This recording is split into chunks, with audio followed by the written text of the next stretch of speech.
Comment s'est déroulé mon combat en Thaïlande? C'est parti. Dans cette vidéo, je vais vous raconter mon voyage en Thaïlande et comment j'ai combattu dans un bourbier monumental. Pour ceux qui ne me connaissent pas, je suis Simoun, combattant Muay Thai. Donc voilà, je me consacre actuellement au Muay Thai et à la réalisation de vidéos. Et aujourd'hui, je vais vous raconter comment j'ai combattu en Thaïlande après 2 semaines d'entraînement. Je m'attendais pas du tout à ce qu'il allait arriver. Mais bon, commençons. Ce qu'il faut savoir, c'est que moi, j'avais organisé mon voyage pour 2 semaines pour tester les entraînements là-bas, voir un petit peu comment ça se passe. Parce qu'un ami m'avait dit, écoute, si tu veux évoluer dans ce domaine, il faut aller au cœur du Muay Thai en Thaïlande. C'est là-bas qu'il y a tous les pros, c'est là-bas que tout le monde s'entraîne et c'est là-bas que tu vas évoluer. Donc moi, ni une ni deux, je réserve mon billet pour le mois d'après. Je me dis, ok, on va se faire 2 semaines en Thaïlande, à Bangkok. Ça va être carré. J'ai galéré un petit peu à trouver mon club, enfin le gym dans lequel je vais aller m'entraîner. Au final, j'ai fini par trouver le PK Saenchai. J'aimais bien Saenchai, c'est la légende. Donc je me suis dit, quoi de mieux qu'aller s'entraîner au PK Saenchai Gym quoi. J'organise mon voyage, etc.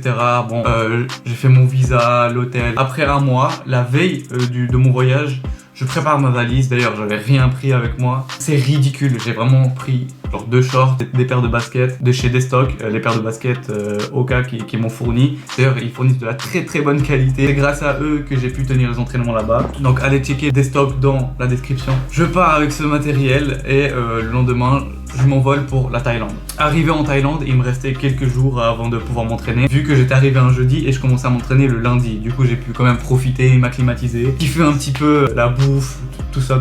Je me suis rendu dès le premier jour à Khao San Road. J'avais entendu parler de ça. N'y allez jamais de votre vie. Si vos délires, c'est pas le chaos, la fête et les ladyboys, n'y allez pas. Moi, c'est pas mon délire. Enfin bref, je profite et j'arrive le lundi. Premier entraînement le matin. Je démarre par 30 minutes de corde. Moi, j'avais jamais fait ça. Moi, je m'attendais à un entraînement dur, mais je m'attendais pas à que ce soit aussi dur. Vu que je m'étais préparé à subir un entraînement chargé, préparé mentalement mon corps. Dès que je suis arrivé, la chaleur, l'humidité, le rythme d'entraînement, ça m'avait mis une gifle. Donc, premier entraînement de ma vie en Thaïlande, je souffre et je me dis, ok, ça va être ça pendant 2 semaines. On va voir comment j'arriverai à tenir ça. Si j'arriverai à avoir une intensité régulière et sur le long terme, que c'est bien beau de donner tout sur les 2 premiers jours, mais si tu tiens pas une semaine, ça sert à rien, rentre chez toi et puis va bouffer. Donc ça, je l'ai très vite compris qu'il fallait que je m'arrange pour bien récupérer après chaque entraînement, vu que les entraînements duraient entre 2 et 3 heures et on avait 2 entraînements par jour. La structure globale des entraînements, c'était t'arrives, échauffement, après un coach te prend 6 rounds au PAO et après tu peux finir par des sparring avec les tailles ou bien renforcement musculaire. Je consacrais mes journées à m'entraîner, à dormir. T'es obligé de dormir minimum 10 heures par jour, sinon tu tiens pas le rythme, ton corps il récupère pas. Et mon corps, ça l'a très vite compris. Donc heureusement que j'avais du matériel de qualité. Attention sponsor. Loyal Fight, c'est une marque suisse d'équipement de combat. Ils ont pas mal d'équipements, gants, protection, matériel de frappe, fightwear et plein d'autres accessoires. D'ailleurs, leur slogan c'est humilité and respect. Masterclass. Le lien est en description. Franchement, c'est très accessible. Si vous débutez dans le sport ou si vous avez déjà une belle expérience, il y a de tout. La placement de produit est passé, on peut revenir à notre histoire. Donc voilà, après 1 ou 2 jours d'entraînement, je décide d'annoncer à mon coach que j'aimerais bien combattre. Et je me suis dit, je fais mes 2 semaines d'entraînement, je fais un combat et je rentre chez moi. C'était le plan parfait. Ni une ni deux, je lui demande, coach, I want to fight. Aussi insolent que ça, je vais vers lui après 2 jours d'entraînement. Le mec, il voit que je suis en train de souffrir au PAO et puis il demande si je peux combattre. C'est qui ce mec? Mais quand même sympathique. Il me dit ok, je demande au boss la permission parce que je peux pas t'envoyer comme ça à un combat. Il faut regarder, il faut organiser, il faut regarder ton niveau, etc. Le boss, quelques jours plus tard, vient au camp et m'observe un petit peu, taper au PAO. Il me pose quelques questions sur le nombre de combats que j'ai. Je lui dis 8 combats, 57 kilos, 18 ans. Etc. J'aimerais bien combattre. Et là, il me dit ok, vas-y, je vais t'organiser un combat. Je te redirai la date plus tard. Donc moi, je me dis ok, c'est bon, tout va bien, tout roule. La douille, il arrive, il me dit bon, ça va, t'as quand même du niveau. Je peux pas me permettre de te laisser combattre après seulement 2 semaines d'entraînement. T'es en Thaïlande ici, t'es pas chez ta mère en Suisse quoi. Il faut t'entraîner et puis il faut tenir le rythme quoi. Je fais, ok, mais moi j'ai que 2 semaines devant moi, ça va être chaud quoi. Il me fait t'as un visa pour combien de temps? Je lui montre. Il me restait 1 mois de visa en fait, je pouvais rester plus longtemps que 2 semaines. Donc il me fait bah c'est parfait, t'as qu'à décaler ton vol retour et tu pourras combattre. Je me dis ok, là c'est en train de refaire toute mon organisation. Au final, je trouve un billet retour 15 jours après qui était accessible. Je paye une taxe, je paye 100 balles de plus. Donc là, il y a déjà une bonne partie du budget qui part. Je dois tenir 2 semaines de plus. Mais bon, c'est pas grave, on est en Thaïlande. Je suis en train de faire mes expériences et je vais combattre. Après 2 semaines d'entraînement, Le coach revient me voir et me dit bon, là t'as fait 2 semaines d'entraînement, tu restes encore une semaine après, donc ça fait 3 semaines d'entraînement acharné. Donc la veille du combat, moi je faisais ma sèche, ça veut dire que j'avais diminué ma consommation de nourriture, je devais être au moins à 57 kilos. Donc moi, je respectais ça. Ça veut dire que j'avais fait ma sèche, etc. J'étais vraiment déterminé pour faire ce fight. Il y a rien qui pouvait m'empêcher de faire ce fight. Arrivé le jour du combat, donc samedi matin, on se rejoint avec les coachs à Bangkok et on décolle pour Pattaya. Sur la route, je renverse dans mon sac de l'huile thaï, là, se renverse dans le sac, ça pue, les coachs ils se foutent de ma gueule. Enfin bref, on arrive à Pattaya. On est arrivé l'après-midi et puis je combattais le soir, j'avais 2-3 heures avant le combat. C'était parfait pour manger et me reposer un petit peu avant le combat. On arrive au stadium pour la peser et là on m'annonce la petite douille. Je passais de la catégorie 57 kg à 62 kilos, c'est-à-dire 2 catégories au-dessus. On m'avait tout changé. Là, ça commence à être un petit peu le bourbier. On veut me la mettre comme ça, d'accord? Moi, je suis déterminé. Donnez-moi n'importe qui, hein. Je vais combattre et je vais gagner. J'avais quand même fait une sèche pour rien du tout. Donc là, je me presse pour aller manger, pour essayer de récupérer un peu de poids, un peu de force. Je demande au coach, ça y est, on va bouffer avant le combat. J'ai quand même faim. J'ai jeûné pendant tout le long là. Il me dit, ok, vas-y, viens, on va au McDo.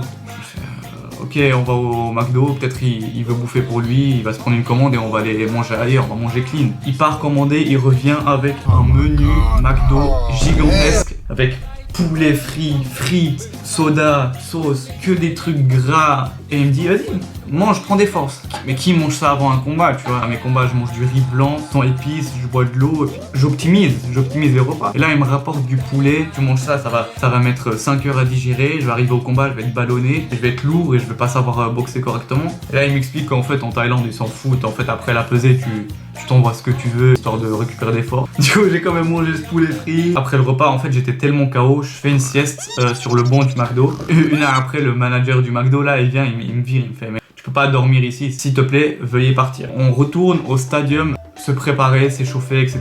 pour le combat. Une heure avant le combat, donc on est au stadium, je commence à me mettre torse nu, je mets le short. On me met les bandages, donc là c'est comme les bandages professionnels en fait, on te met du tape sur les mains et puis c'est comme les boxeurs pro. Donc ce combat c'était un combat professionnel, donc sans protection, j'avais jamais fait ça. Le max que j'avais fait c'était de combat semi-professionnel, donc avec juste les coups d'hier. Ce qu'on m'avait pas dit, on m'avait annoncé du 3 fois 2 minutes, là j'arrive, on me dit le combat se déroulera en 3 fois 3 minutes.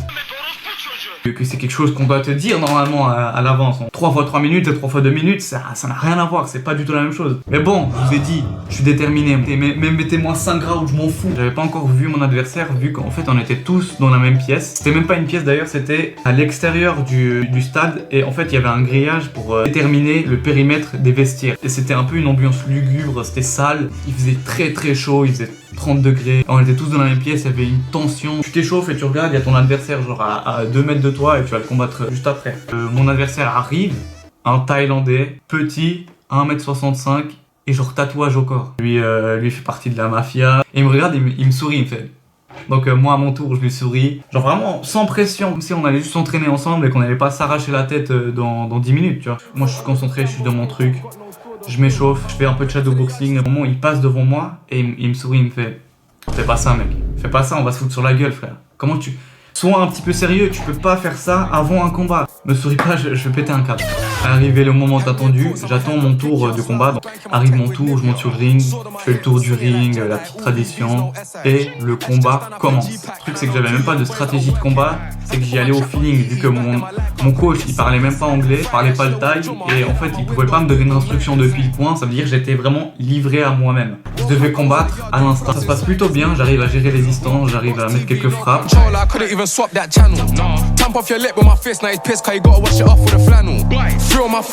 À un moment, au bout du 3e low kick, je sentais qu'il commençait à morfler un petit peu. Du coup, je me suis dit, ok, on va insister là-dessus. Je pense que ça commence à marcher. À un moment, le mec, je lui mets un low kick et il me regarde et il me sourit à la gueule. J'avais l'impression de combattre Rotang. En fait, je lui mettais des frappes, il me regardait. À un moment, je lui ai mis un coup de pied retourné de toutes mes forces. Le mec, il se prend le talon pleine mâchoire et il me regarde et il me fait.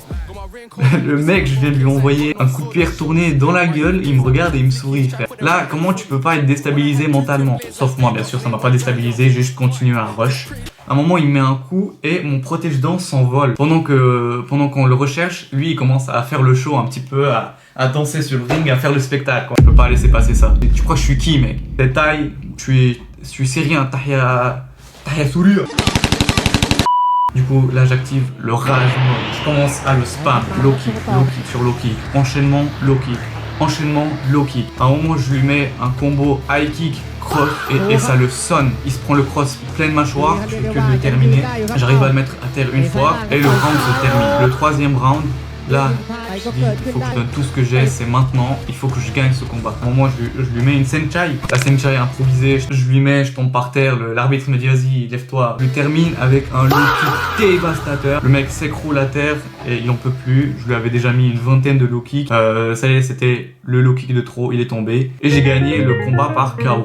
Après le combat, je redescends du ring, je fais quelques vidéos, je salue les gens. Les combats se sont finis et on s'est alignés devant le stadium pour que quand les spectateurs sortent, ils peuvent nous donner des pourboires et faire des photos avec nous. Plein de spectateurs qui sont venus me donner des pourboires et faire des photos avec moi. Ça veut dire j'ai ma tête dans la galerie de personnes en Chine. Je sais pas où sont ces gens-là, j'espère les retrouver un jour. T'es quand même payé en Thaïlande, mais là de base la prime c'était 2000 bahts, ce qui équivaut à peu près à 50 balles. Mais vu que j'ai gagné par KO, ils m'ont rajouté 1000 bahts de plus que j'ai donné au coach parce qu'il faut payer les coachs. Du coup voilà, je suis quand même ressorti avec 2000 bahts. J'ai risqué ma vie pour 50 balles. C'est ça la patience. De toute façon, dans tous les débuts c'est compliqué. Du coup là, je sais très bien que je me suis fait douiller, mais bon, ça me permet de prendre de l'expérience et c'est ce que je voulais faire. Je voulais combattre, prendre de l'expérience et rentrer chez moi. Là, il me restait donc une semaine à profiter. J'ai passé mon temps paisiblement à visiter, calmement, à découvrir la culture.